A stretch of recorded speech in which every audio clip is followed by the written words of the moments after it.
साल 2008, तारीख थी 10 नवंबर। उत्तर प्रदेश का मेरठ शहर सामान्य तरीके से सो रहा था, लेकिन यहीं के शास्त्री नगर में बने एक आलीशान मकान में उस रात जो हुआ उसने अगले दिन पूरे देश को हिला कर रख दिया। यहाँ पर बने एक बेहद ही आलीशान बंगले में retired junior engineer Premveer Singh अपनी पत्नी संतोष देवी के साथ रहते थे। एक रात वहां पर दो साये घुसते हैं और फिर अगले दिन उस मकान से खून की नदियां निकलती हैं। अगले दिन जो पता चला उसने सारे देश को हिला कर रख दिया। कैसे एक बेटी दौलत की चाह में और अवैध संबंधों की राह पर चलकर इस कदर पागल हो चुकी थी कि उसने अपने ही पिता और अपनी ही मां की हत्या करने से पहले एक बार भी नहीं सोचा। जिस माँ बाप ने उसे पाला पोसा और मिस मेरठ का ताज पहनाया, उसने उस पिता का गला रेत कर और उस माँ का मुंह बंद करके जिस तरीके से, जिस हैवानियत से मौत के घाट उतारा, उसने सारे देश को चौंका कर रख दिया। जुर्म की इस कड़ी में आपका स्वागत है। आज की इस कड़ी में हम उस केस को, उस बहुचर्चित केस को लेकर आए हैं जिसे मिस मेरठ केस कहा गया। साल 2015 में दोनों आरोपियों को उम्र कैद की सजा हो चुकी है, लेकिन इन आरोपियों ने गुनाह क्या किया था, इन आरोपियों ने कैसे इस घटना को अंजाम दिया था, ये जानना बेहद जरूरी है। आज की इस कड़ी में हम हर तह तक जाएंगे। चलिए शुरू करते हैं। साल था 2005। लोग स्टेज की तरफ आंखें लगाए बैठे थे और जजेस के फैसले का इंतजार कर रहे थे। जजेस ने फैसला कर लिया था और अब उनके हाथ में माइक आई और उन्होंने एक अनाउंसमेंट किया कि इस साल का मिस मेरठ का ताज जो है वो प्रियंका सिंह को जाता है। तालियों की गड़गड़ाहट में और उस भीड़ में बैठे प्रेमवीर सिंह और संतोष देवी का सीना गर्व से चौड़ा हो गया। उन्हें लगा कि उनकी बेटी देखते ही देखते मेरठ शहर की, उत्तर प्रदेश की एक जानी मानी हस्ती बन गई। जाहिर सी बात है, हर माता पिता के लिए ये गर्व का क्षण था। प्रेमवीर सिंह ने कुछ गलत नहीं किया था। प्रेमवीर सिंह के दो बच्चे थे। एक का नाम था प्रियंका, जो सबसे छोटी बेटी थी, और बड़ा बेटा था गौरव। मेरठ के शास्त्री नगर में Uttar Pradesh power corporation limited से retired junior engineer Premveer Singh, जिनकी उम्र अब 65 साल हो चुकी थी, उन्होंने ये देखा तो उनकी खुशी का कोई ठिकाना नहीं था। लेकिन उन्हें क्या पता था कि जिस लड़की को मिस मेरठ का ताज मिल रहा है, जल्द ही ये इस ताज को उतार कर फेंक देगी और फिर एक ऐसी घटना को अंजाम देगी जिससे पूरा देश हिल जाएगा। कहते हैं कि जो प्रियंका थी वो शुरुआत से ही, यानी कि बचपन से ही काफी महत्वाकांक्षी थी। उसे बड़े सपने देखने थे, उसे बड़ी जिंदगी जीनी थी। उसे अब मेरठ की ये सकरी गलियां रास नहीं आ रही थी। मिस मेरठ का खिताब जीतने के बाद तो प्रियंका सिंह की जो जिंदगी थी वो पहले से काफी हद तक बदल गई। अब सपने देखने की आजादी थी, पंख लग चुके थे और उड़ने की भी आजादी मिल चुकी थी। प्रियंका ने डिसाइड किया कि वो दिल्ली जाएगी और इंटीरियर डिजाइनिंग का कोर्स करेगी। मॉडलिंग में कदम रखा, बड़ी सफलता मिली। परिवार को लगा कि इंटीरियर डिजाइनिंग का कोर्स करना चाहती है, इसके बाद कुछ पढ़ा करेगी। परिवार ने हंसी खुशी दिल्ली भेज दिया। शुरुआत के 2 साल सब कुछ सही चला जब तक परिवार को प्रियंका के उस अवैध संबंध के बारे में पता नहीं चला, जिसके चलते इतनी बड़ी घटना हो गई। प्रियंका दिल्ली में जहां पर रह रही थी, वहां पर इसकी एक फ्लैटमेट आती है जिसका नाम था अंजू। अंजू अपने परिवार से परेशान होकर दिल्ली आई काम करने के लिए और पढ़ाई करने के लिए। दोनों की दोस्ती रही, लेकिन ये दोस्ती ज्यादा दिन तक चल नहीं पाई। उनकी जो दोस्ती थी वो बहुत जल्दी दम तोड़ चुकी थी और एक नया रिश्ता जन्म ले चुका था, एक लेस्बियन रिलेशनशिप, जिसे हम आम बोलचाल की भाषा में समलैंगिक रिश्ता भी बोल सकते हैं। जिससे जाहिर सी बात है, कोई भी अगर भला परिवार है तो उसको ऐतराज होगा। और वही हुआ।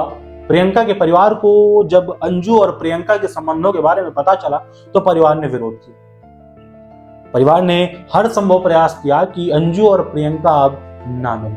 परिवार को अंजू का बार बार घर आना तकलीफ दे रहा था और प्रियंका को परिवार वालों की ये अंजू के खिलाफ नफरत जो थी वो तकलीफ दे रही थी। परिवार ने अंजू और प्रियंका के इस रिश्ते को स्वीकार तो नहीं किया, लेकिन वो एक ऐसी प्लानिंग कर बैठे जो प्रेमवीर सिंह और संतोष देवी की मौत का मुख्य कारण माना जाता है। उन्होंने प्रियंका की जिंदगी को तानों से भर दिया, जैसा कि प्रियंका ने अपने खुद के वीडियोस में बोला कि परिवार ने मुझे तानों से भर दिया और परिवार ने मेरे ऊपर ऐसी बंदिशें लगाई जो कोई भी ऐसी जो आजादी वाली लड़की है, जो खुले ख्यालों की लड़की है, वो नहीं सहेगी। परिवार ने प्रियंका को नाजायज रेप दिया, ये प्रियंका का मानना था। कई सारी मीडिया रिपोर्ट्स ने इस बात का दावा किया कि प्रियंका हैरेसमेंट से परेशान होकर और फिजिकल असॉल्ट से परेशान होकर जो उसका परिवार उसके साथ करता था, उसने ऐसा गुनाह कर दिया। लेकिन कोई भी हैरेसमेंट या कोई भी असॉल्ट ऐसा नहीं हो सकता है जिसे इस अपराध को सही सिद्ध किया जा सके। परिवार ने ये कहा कि प्रियंका को जायदाद से बेदखल कर दिया जाएगा और सारी प्रॉपर्टी अब बेटे गौरव सिंह के नाम चली जाएगी। यही वो दिन था जिस दिन प्रियंका की जो नफरत का घड़ा था, परिवार के खिलाफ जो नफरत का घड़ा था, वो पूरी तरीके से फूट गया। 10 नवंबर 2008 को प्रियंका और अंजू मेरठ आते हैं। परिवार को लगा कि बेटी आई हैं, मिलने आई होंगी या सरप्राइज करने। परिवार बहुत कुछ सोचता है और मां ने खाना बनाना शुरू किया। बहसें बढ़ गई, पारिवारिक मुद्दे फिर खुल गए। फिर प्रियंका और अंजू का रिश्ता बीच में आया और विवाद बढ़ता चला गया। विवाद ने विकराल रूप ले लिया, गाली गलौज, हाथापाई हुई। मामला कुछ मिनट के लिए शांत हुआ। फिर संतोष देवी किचन में खाना बनाने चली गई और पीछे से प्रियंका पहुंचती है। प्रियंका कुछ बात करती है और फिर मां का मुंह दबा लेती है। इतने में ही अंजू जो पीछे से आती है और संतोष देवी का गला रेत देती है। संतोष देवी तड़प तड़प कर दम तोड़ देती है।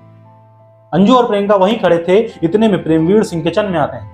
जैसे वो पत्नी को लहूलुहान हालत में देखते हैं और कुछ समझ पाते या संभल पाते या वहां से भाग पाते, प्रियंका और अंजू ने दौड़कर उन्हें पकड़ लिया और उनका भी गला रेत दिया।